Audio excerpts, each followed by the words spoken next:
की आदत बन चुकी है कि SC ST का कोटा लेके आप लोग हैसियत देख लेते हैं। हैसियत क्या बात होती है? हैसियत की बात कहाँ से आ गई है? मैं मुसलमान हूँ और मैं खान हूँ, मैं सवर्ण हूँ, मैं दलित में नहीं हूँ। ST SC मुकदमा किस पर होगा? ब्राह्मणों पे होगा, ठाकुरों पे होगा। ST SC इसीलिए है ना, किसी पर मुकदमा करा के पैसा लो, ये तो इसीलिए ये कानून ही बना है सवर्णों को प्रताड़ित करने के लिए। तो छोड़ो उसको, आरक्षण देना चाहिए। क्या IAS आप बन गए तब आरक्षण तभी आप ही लेंगे? आप IPS बन गए तो आरक्षण आप ही लेंगे? अगर SC ST में अगर वो IAS बन गया तो उसको आरक्षण क्यों? हैसियत ये थी कि अम्बेडकर को ब्राह्मण ने पढ़ाया, ठाकुर ने जो उनको फंडिंग दिया जाके विदेश में पढ़े, ये हैसियत थी। अब ये हैसियत, फिर हैसियत की बात कर रहे हैं आप? हैसियत क्या कर रहे हैं आप? थोड़ी बात कर रहे हैं क्या? संविधान सभा में रहे हो और पानी पीने को नहीं दे रहा है, ये सब झूठ मूठ का बवंडर है, जातिवाद फैलाने वाली बात है। कौन आज पानी नहीं पी रहा? लाइए, कौन है? मैं पानी पीता हूँ। कौन नमस्कार, आप देख रहे हैं नेशनल अयोध्या। मैं अनु स्वागत करता हूं चैनल पर। सर्दी के मौसम में गर्माहट का एहसास बहुत बार सुना होगा आप लोगों ने, लेकिन इस बार ऐसा गर्माहट का एहसास, अभी तो चल रहा था ब्राह्मणों के लिए गर्माहट, लेकिन आज आपने कल देखा होगा कि पूर्व सांसद जौनपुर के माननीय धनंजय सिंह, उनके ऊपर SC ST एक्ट के तहत मुकदमा दर्ज हो गया है और उनके ही एक साथी महाराजगंज जौनपुर ब्लॉक के विनय सिंह, जो कि भाजपा के ब्लॉक प्रमुख हैं, नेता हैं, उनके ऊपर भी हो गया। एक मामला लखनऊ का आया और अवैध अतिक्रमण का मामला सामने आता है। उसके बाद आपने वीडियो भी देखा होगा कि सोशल मीडिया पे वायरल हुआ। उसके बाद उत्तर प्रदेश की राजनीति गरमाई और फिर से इस पे एक जातीय ठप्पा लगना शुरू हो गया। ये लोगों से बात करते हैं कि धनंजय सिंह के ऊपर क्या मुसीबतें कम होने वाली बात कम नहीं हो रही है, क्योंकि अभी तक कुछ दिन पहले कोडीन का मामला चल रहा था और अब इनके ऊपर SC ST एक्ट के तहत मुकदमा दर्ज हो गया। उत्तर प्रदेश में जातिवाद खत्म होगा या नहीं? ये सर्दी के मौसम में गर्माहट जौनपुर में फिर से शुरू हो गया और वो गर्माहट आते आते लखनऊ पहुंच गया। आपने वीडियो भी देखा होगा किस तरीके से जमीन कब्जा करने की बात आई और उसमें जो है पूर्व सांसद धनंजय सिंह का बेकायदा नाम भी ले रहे हैं, हम उनके साथी हैं और वो ब्लॉक प्रमुख है महाराजगंज ब्लॉक के जौनपुर जिले के विनय सिंह। मुद्दा ये गरमाने लगा कि फिर से अभी ब्राह्मणवाद करके चल ही रहा था मामला। विधायकों ने, फिर कुछ लोगों ने, विपक्षियों ने सवाल उठाने लगा कि दलितों के ऊपर उत्पीड़न हो रहा है, सरकार एक स्वजातीय लोगों को बचाने की कोशिश कर रही, सरकार त्वरित कार्रवाई करते हुए SC ST का मुकदमा दर्ज कर दी। सरकार के इस कार्य को कैसे देख रहे हो? देखिए, ST SC मुकदमा किस पर होगा? ब्राह्मणों पे होगा, ठाकुरों पे होगा। ST SC इसीलिए है ना, किसी पर मुकदमा करा के पैसा लो, ये तो इसीलिए ये कानून ही बना है सवर्णों को प्रताड़ित करने के लिए। लेकिन वो अवैध जमीन कब्जा कर रहे थे, तो जमीन कब्जा करना कहाँ तक ठीक था? उसमें धनंजय सिंह कहीं दिख रहे हैं? नाम तो ले रहे हैं ना ब्लॉक प्रमुख, हम नाम ब्लॉक प्रमुख तो ले ही रहे हैं। नाम तो हम किसी का ले लेंगे और आप मोबाइल में देख रहे हैं क्या कि धनंजय सिंह है कि कौन सिंह है? मोबाइल हम कह रहे हैं कि हम किसी को मोबाइल लगा के कहें कि फलाने सिंह है, हम मान लेंगे? ये सब सवर्णों को प्रताड़ित किया जा रहा है। ST SC इसीलिए है, इसका ये लोग हथियार बना के उसका लाभ ले रहे हैं और आने वाले समय में इसका और विभत्स रूप होने वाला है अगर इस पर ध्यान न दिया जाए। ठीक है, हम आ रहे हैं। फिर ये बताइए, ये मामला आपने देखा भी होगा, वीडियो भी वायरल हो रहा है, दोनों तरफ से कर रहे हैं, वो हमारे भी करीबी, वो हमारे भी करीबी। जमीन कब्जे का मामला आता है, फिर इस पे जातिवादी भी शुरू हो जाता है। सरकार ने SC ST एक्ट के तहत पे कार्रवाई करी, कैसे देख रहे हैं सरकार की इसका?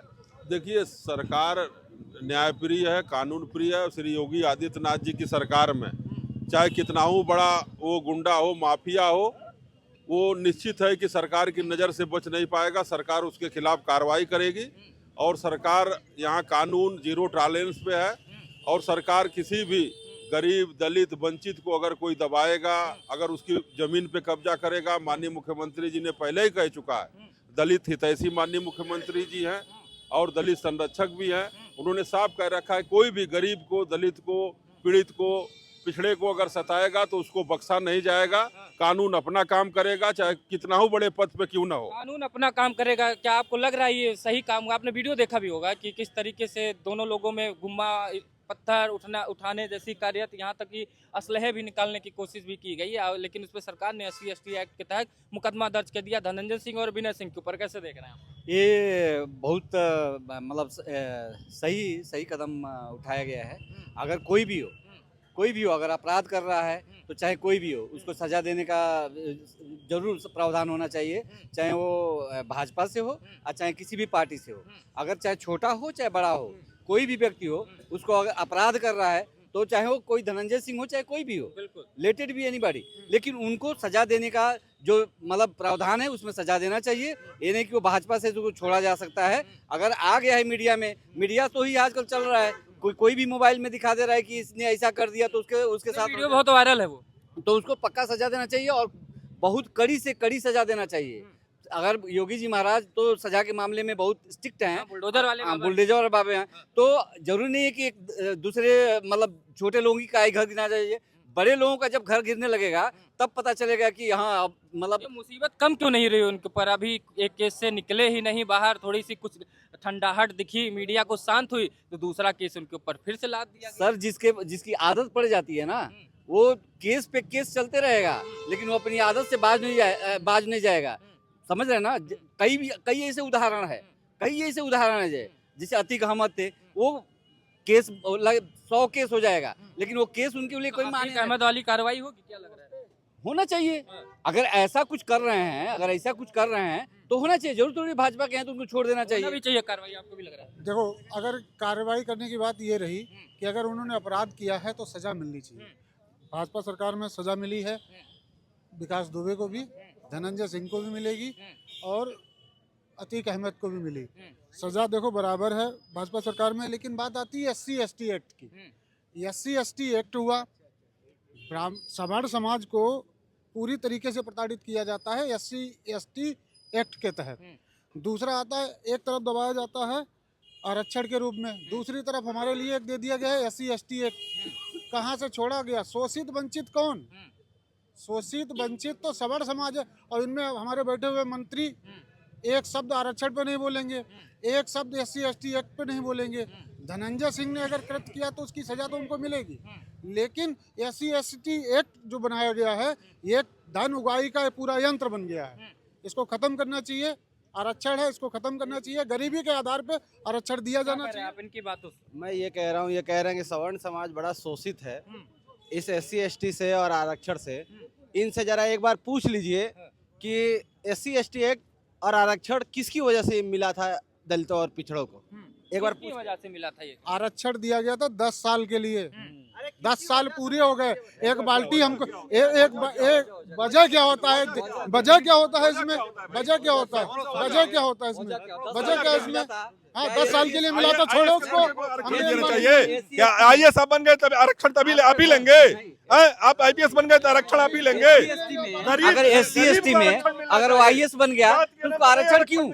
और उसके आर्थिक आधार पे आरक्षण होना चाहिए, न कि कह रहे हैं कि IAS के लड़के को आरक्षण नहीं मिलना चाहिए।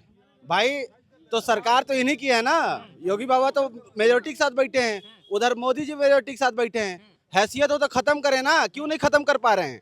इन्हीं के तो मानने वाले सरकारों में बैठे हैं जिनकी विचारधारा ये लेके चल रहा है।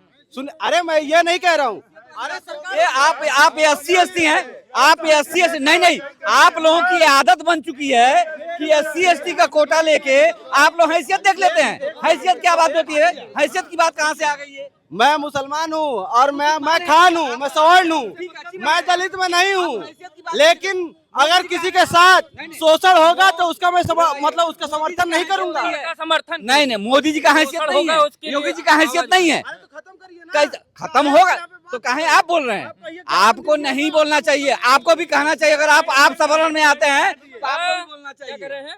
हैसियत की जो बात कर रहे हैं, तो हैसियत ये थी कि अम्बेडकर को ब्राह्मण ने पढ़ाया, ठाकुर ने जो उनको फंडिंग दिया जाके विदेश में पढ़े, ये हैसियत थी। अब ये हैसियत, फिर हैसियत की बात कर रहे हैं आप? हैसियत ये कह रहे हैं कि मैं हैसियत को पहले सुन लीजिए, हैसियत पे क्या कर रहा। मैं ये कह रहा था कि सरकार तो मेजोरिटी की है, उनको बदल देना चाहिए ताकि आप लोग को ये कहने का जरूरत ही ना पड़े। लेकिन आप छोड़ दीजिए। ये कह रहे हैं कि ब्राह्मणों ने उनको पढ़ाया, ठाकुरों ने उनको फंडिंग दिया। वही ठाकुर ब्राह्मण भारत में कुछ बेहतर थे, कोई बात नहीं। हर समाज में कुछ अच्छे होते हैं, कुछ बुरे होते हैं। पूरा का पूरा समाज कभी बुरा ही नहीं होता। तो जो अच्छे थे उन्होंने उनको फंडिंग दे दी, अगर आप कह रहे हैं तो। दूसरी बात, जब वही बन के आए थे यहाँ पे, जब वो अपना पद पे बैठे थे, तो वही दूर से गिलास कौन दे रहा था पानी पीने के लिए? गाड़े से पानी नहीं पीने दे रहा था। कौन था उसमें? कौन था? क्या कर रहे हैं आप? थोड़ी बात कर रहे हैं क्या? संविधान सभा में रहे हो और पानी पीने को नहीं दे रहा है। ये सब झूठ मूठ का बवंडर है, जातिवाद फैलाने वाली बात है। कौन आज पानी नहीं पी रहा? लाइए, कौन है? मैं पानी पीता हूँ। कौन कर रहा है? आप ये भी दलित समाज से इनसे पूछ लेते हैं, क्या आपके साथ समाज के लोग यहाँ पर जो भी बैठते हैं पानी नहीं पी रहे हैं क्या? देखिए, हम दलित नहीं हैं। हाँ। दलित की परिभाषा ये होती है कि जिसके पास जोतने के लिए जमीन ना हो, रहने के लिए मकान ना हो, पहनने के लिए कपड़ा। ये परिभाषा बिल्कुल ठीक है, इन्होंने ये बात सही कही है। अब दलित की परिभाषा सही कही, जो अपने आप को हमेशा बड़े समझ के फिर भी रोते हैं कि हम दलित हैं, लेकिन उन्होंने परिभाषा बदल दी और यही लोगों को समझना चाहिए। हम दलित नहीं, हम अनुसूचित जाति के हैं। ठीक है। रहा सवाल कि देश में न्याय व्यवस्था, कानून व्यवस्था, सरकार जो आरक्षण की बात कर रहे हैं, राजनीतिक आरक्षण 10 साल के लिए, और जो शैक्षिक रूप से और सरकारी नौकरियों में आरक्षण है वो हमेशा के लिए। जब तक देश में जातिवाद रहेगा, छुआछूत रहेगा, तब तक आरक्षण रहेगा। देश से जातिवाद, छुआछूत खत्म कर दीजिए, आरक्षण खत्म हो जाएगा। आपने देखा कि सुप्रीम कोर्ट के सर्वोच्च जज के ऊपर, न्यायाधीश के ऊपर जूता फेंका जा रहा है। एक IAS के ऊपर किस तरह से हरियाणा के अंदर उसने सुसाइड कर लिया, आत्महत्या कर लिया। मैंने सुप्रीम कोर्ट का जज भी बन जाएगा, उसके बावजूद भी उसको जांच से देखा जाएगा। उसके ऊपर फेंकने वाला भी तो उसी समाज का था ना, फेंकने वाला उसी कोई भी हो। देखिए, हर समाज में अच्छे और गलत लोग होते हैं। अच्छे लोगों की संख्या कम होती है, गलत लोगों की संख्या ज्यादा होती है। सर मैंने देखा है, मैंने जैसे साहब बोल रहे हैं, मैंने देखा है जो दलित कास्ट के लोग IAS बने हुए हैं, वहाँ ब्राह्मण अगर प्यून है, ब्राह्मण को नौकरी तो मिलती नहीं है, ब्राह्मण अगर प्यून है तो उसको बार बार बुला के उससे प्लेट साफ कराया जाता है। वो साउथ ब्लॉक में यही राजनाथ सिंह के ऑफिस के साइड में उसने सुसाइड कर लिया। उस ऑफिस में मैं सर्विस कर रहा था, बार उसको बुला के पानी लाओ ब्राह्मण से। वो तब कष्ट नहीं होता है, केवल तब तो जातिवादी कब खत्म होगी? जातिवादी कब खत्म होगी? आ रहा हूँ इसके बाद जातिवादी कब खत्म होगी? खत्म होगी भी, ये और बढ़ता रहेगा। हमें तो लगता है, लोग कहते हैं तब जातिवाद खत्म हो रहा हो, लेकिन ये तो और बढ़ता चला जा रहा है। मायावती जी मुख्यमंत्री यहाँ बनी थी, इधर देख के बोल रहा है। मायावती जी यहाँ मुख्यमंत्री बनी थी तो लोगों को गटर में हलवा करके साफ करवा रही थी, और वो देख रही थी कि हाँ ये हले हैं कि नहीं गटर में। और सब पंडित ठाकुर को सफाई की नौकरी दी थी और हलवा करके गटर में देख रही थी कि ये हल रहे हैं गटर में कि नहीं हल रहे हैं। तब कहाँ तक चला गया था इनका? SC ST तो वही खत्म कर देना चाहिए था। जब पंडित ठाकुर गटर में हल गए तो किस बात का आरक्षण और बताइए।